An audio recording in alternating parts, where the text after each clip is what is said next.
देवानगढ़ के किसी गांव में एक किसान रहता था। वह बहुत ही मेहनती और ईमानदार था। उसके 2 बेटे थे, अजीत और वीरू। दोनों पिता की बहुत सेवा करते। बड़े बेटे की पत्नी राधिका थोड़ी तेज स्वभाव की थी। एक बार किसान बहुत बीमार पड़ा और चल बसा।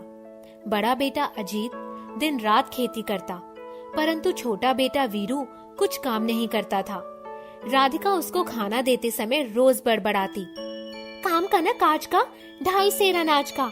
क्यों मेरे भाई की जान की दुश्मन बनी है? अभी वो छोटा है, धीरे धीरे सीख जाएगा।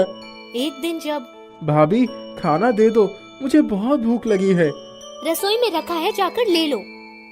वीरू ने चुपचाप जाकर रसोई से खाना ले लिया। पहला कौर मुंह में डालते ही, क्या बात है भाभी, आज आपने खाने में नमक नहीं डाला है? खाना कितना बेस्वाद लग रहा है। मैं तुम्हारी बीवी नहीं हूँ जो मुझ पर हुक्म चलाते रहते हो। इतना ही स्वादिष्ट खाना चाहिए तो जाकर दीवानगढ़ की राजकुमारी से शादी कर लो। वो ही तुम्हें बढ़िया बढ़िया भोजन बनाकर खिलाएगी। ओह, तो ये बात है।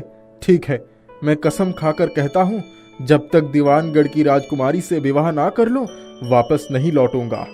वीरू ने उसी वक्त थाली सरकाई और घर छोड़कर चला गया। वो दीवानगढ़ के राजा के महल में जाकर पहुंच गया और उसने उनसे मिलने के लिए खबर भिजवाई। राजा ने उसको बुलवाया। बोलो नवयुवक, कौन हो तुम और मुझसे क्या चाहते हो? हुजूर, मुझे अपनी सेवा में रख लीजिए। तुम मेरे लिए क्या कर सकते हो? मैं वो कर सकता हूँ जो कोई नहीं कर सकता। उन्होंने उसकी तरफ देखा। वो एक सुंदर सुडौल और हष्ट पुष्ट नौजवान था। उसके बोलने चालने का ढंग भी सभ्य और शिष्ट था। राजा ने उसे अपना अंग रक्षक नियुक्त कर लिया। ठीक है। राजा उसकी बातों से बहुत प्रभावित हुआ और अपने आदमियों को आदेश दिया, इनके रहने, खाने और कपड़ों की पूरी व्यवस्था की जाए और इन्हें रोज एक स्वर्ण मुद्रा दी जाए। नौकरी पाकर वीरू बहुत खुश हुआ। वो बड़े ठाठ से राजा के महल में रहने लगा। एक दिन राजा अपने कुछ खास लोगों के साथ शिकार पर गया। जंगल में एक हिरन का पीछा करते हुए राजा जंगल में रास्ता भटक गया। सभी पीछे छूट गए, सिर्फ वीरू ही उनके साथ था। भाई, मैं तो बहुत थक गया हूँ। थोड़ी देर इसी पेड़ के नीचे विश्राम करना चाहता हूँ। थोड़ी देर में उसे नींद आ गई। जंगल में खतरनाक जानवरों की आशंका से वीरू ने म्यान से तलवार निकाली और राजा की सुरक्षा में इधर उधर घूमने लगा। अचानक झाड़ियों में से एक तेंदुआ निकलकर जोर से दहाड़ा।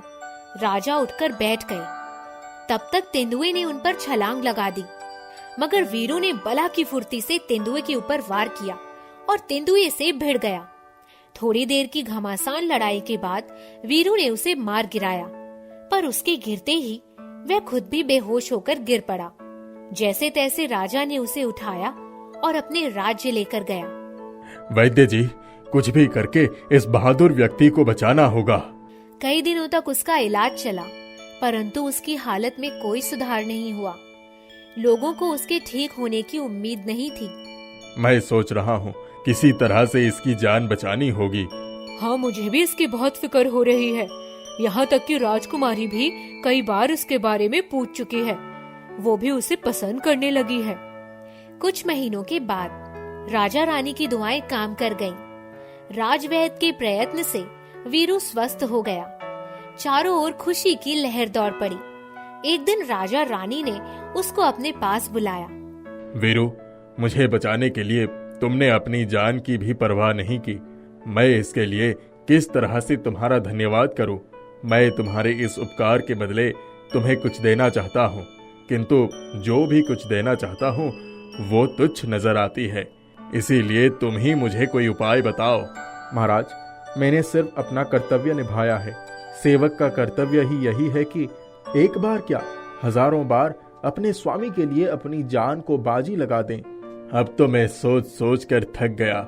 सिर्फ एक ही उपाय नजर आता है कि राजकुमारी का विवाह तुम्हारे साथ करके कर्ज से मुक्त पा लें। बोलो, तुम्हें मंजूर है? महाराज, छोटा मुंह बड़ी बात। राजा की प्रत्येक आज्ञा का पालन करना मेरा कर्तव्य है।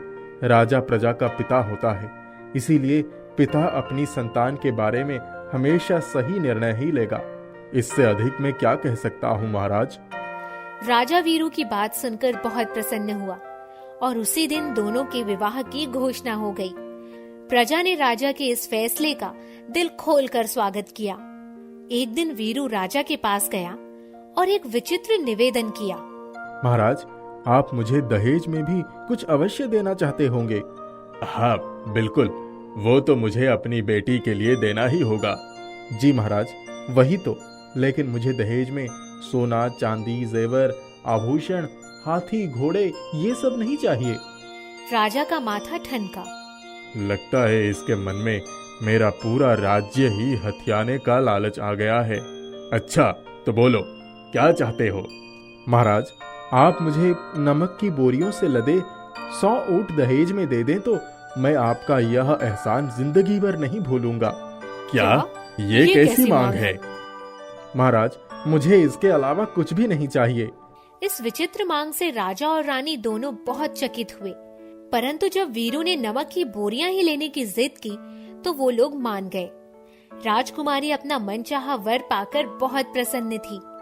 ठीक है, राज ज्योतिषी ने कहा है अगले महीने की पूर्णिमा को बहुत अच्छा मुहूर्त है। उसी दिन तुम दोनों का विवाह संपन्न होगा। तुम्हें किसी को बुलाना है तो खबर दे दो। नहीं महाराज, मैं अचानक पहुंचकर उन्हें अचंभित करना चाहता हूँ। अगले महीने की पूर्णिमा को दोनों का विवाह बहुत धूमधाम से संपन्न हुआ। विवाह के 1 महीने के बाद उसने अपने भाई अजीत को खबर भिजवाई कि वो अपनी पत्नी सहित वापस आ रहा है। अरे सुनो, मेरा भाई कई वर्षों बाद घर वापस आ रहा है। आज मैं बहुत खुश हूँ। अच्छा से अच्छा भोजन बना लेना।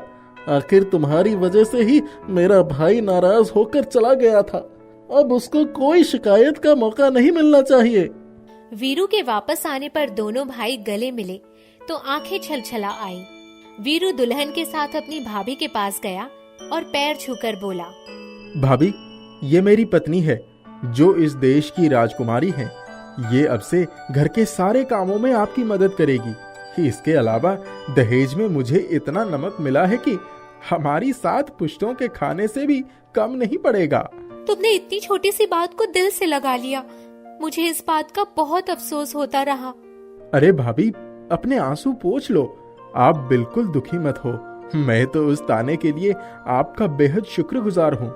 यदि आप मुझे उस दिन ताना ना मारती तो मैं अभी भी निठल्ला ही इधर उधर भटकता रहता। उस छोटे से ताने का ही ये जादू है कि इस देश की राजकुमारी मेरी पत्नी है। आपके ताने ने ही मुझे राजकुमारी से मिलवाया। किसी ने सच ही कहा है, जो भी होता है अच्छे के लिए ही होता है। राधिका ने दोनों को गले से लगा लिया। अजीत की आंखों से खुशी के आंसू छलक पड़े। उनका परिवार एक हो गया। घमंडी रानी। काशी के राजा बीरबाहु ने अपनी रानी सुमति के कारण एक ब्राह्मण की कुटिया जलाने पर रानी को उसके स्वयं के बल पर कुटिया को फिर से बनाने का दंड दिया था। इस बात से उनकी न्यायप्रियता साफ साफ सबके सामने आ गई। रानी सुमति को ब्राह्मण से अपने कृत्य के लिए क्षमा मांगनी पड़ी और अपनी मेहनत से 1 वर्ष की अवधि में कुटिया भी बनानी पड़ी। रानी सुमति का घमंड तो इस घटना के बाद चूर हो चुका था, लेकिन उनके अंतर्मन में कहीं न कहीं दुर्भावना के बीज बचे हुए थे। वह राजा से रुष्ट भी रहने लगी थी। एक दिन राजा बीरबाहु ने उनसे कहा, हे महारानी, क्या बात है? आजकल आप मुझसे रिष्ट रहने लगी हैं? ऐसी बात नहीं है, मेरी तबीयत ठीक नहीं रहती। यदि ऐसी बात है तो मैं राजवैद्य को बुला लेता हूँ और वे औषधोपचार कर देंगे। आपको यदि और किसी चीज की आवश्यकता हो तो मुझे अवश्य बताइए। मुझे कुछ नहीं चाहिए। हे महारानी, यदि आपका मन उब गया है तो आप अपनी बंदियों के साथ नंदन वन की सैर कर लें। आपका मन भी बहल जाएगा। मैं सारा इंतजाम करवा देता हूँ। रानी सुमति के लिए रथ तैयार हो गया था और वे उस पर सवार होकर बंदियों के साथ सैर पर निकल पड़ी। उनके सिपाही भी घोड़ों पर सवार होकर उनकी रक्षा में चल पड़े। रास्ते में एक तुंग पुल पर एक गरीब किसान की बैलगाड़ी फंस गई थी, अतः रानी के रथ को रुकना पड़ा। रानी ने गुस्से में आकर सिपाही से कहा, सिपाही, देखो यह किसकी बैलगाड़ी है? इसे जल्द ही रास्ते से हटाओ, हमें देरी हो रही है। सिपाही जल्दी से बैलगाड़ी के पास पहुंच गया। बैलगाड़ी चालक बूढ़ा किसान भी डर से कांप रहा था। सिपाही ने गुस्से से पूछा, ओ किसान, जानते नहीं रानी साहिबा की सवारी आ रही है? जल्दी से रास्ते से बैलगाड़ी को हटाओ, वरना तुम्हें कठिन दंड मिलेगा। दीवान जी, मेरे बैलगाड़ी का एक पहिया फंस गया है। मैंने बहुत कोशिश की, लेकिन निकाल नहीं पा रहा हूँ। मुझे क्षमा करें। यदि कुछ सिपाहियों ने मेरी मदद की तो मेरी गाड़ी आगे निकल सकती है।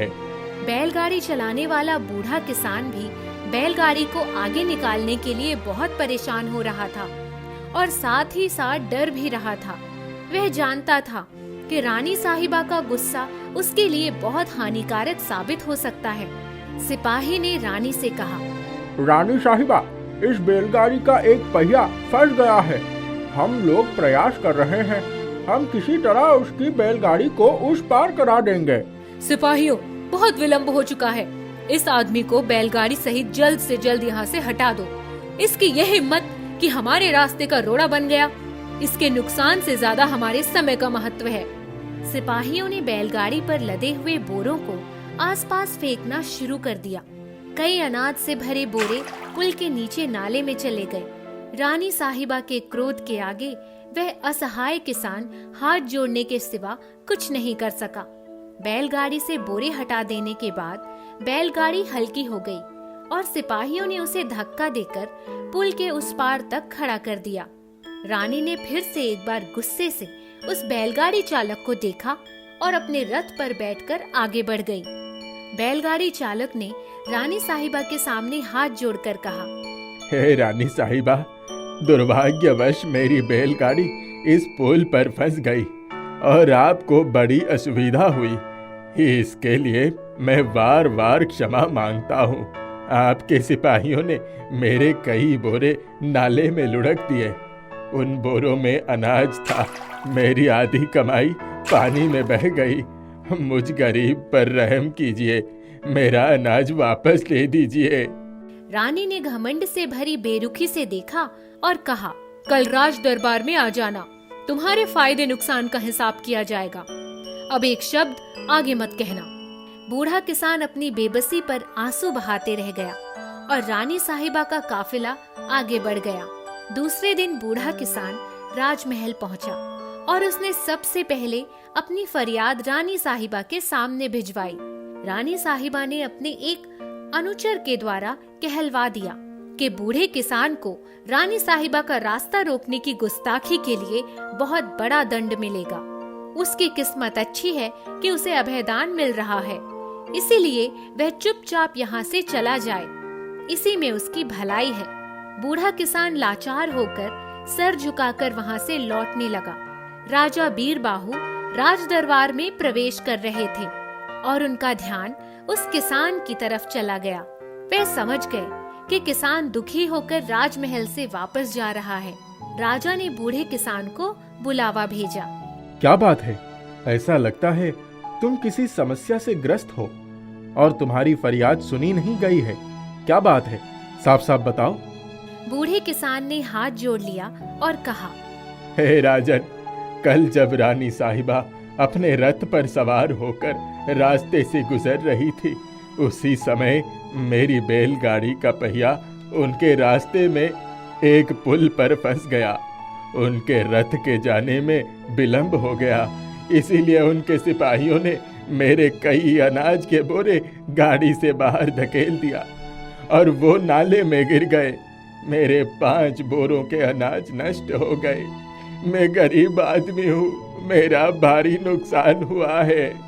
राजा बीरबाहु सारी बात समझ गए। वह जान गए रानी के घमंडी स्वभाव के कारण इस गरीब किसान को बहुत नुकसान उठाना पड़ा। उन्होंने तुरंत रानी सुमति को बुलाया और कहा, हे महारानी, आपके कारण इस बूढ़े किसान का बड़ा नुकसान हुआ है। आप इससे हाथ जोड़कर क्षमा मांगिए। कोई अमीर हो या गरीब, उसे किसी भी प्रकार की हानि नहीं पहुंचनी चाहिए।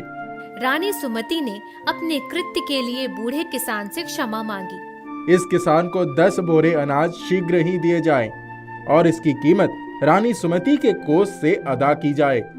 इस किसान की बैलगाड़ी की पूरी तरह से मरम्मत भी कराई जाए। रानी सुमति का सर लज्जा से झुक गया। उन्हें अपने कृत्य पर पछतावा होने लगा। इस तरह उनका घमंड भी चूर हो गया।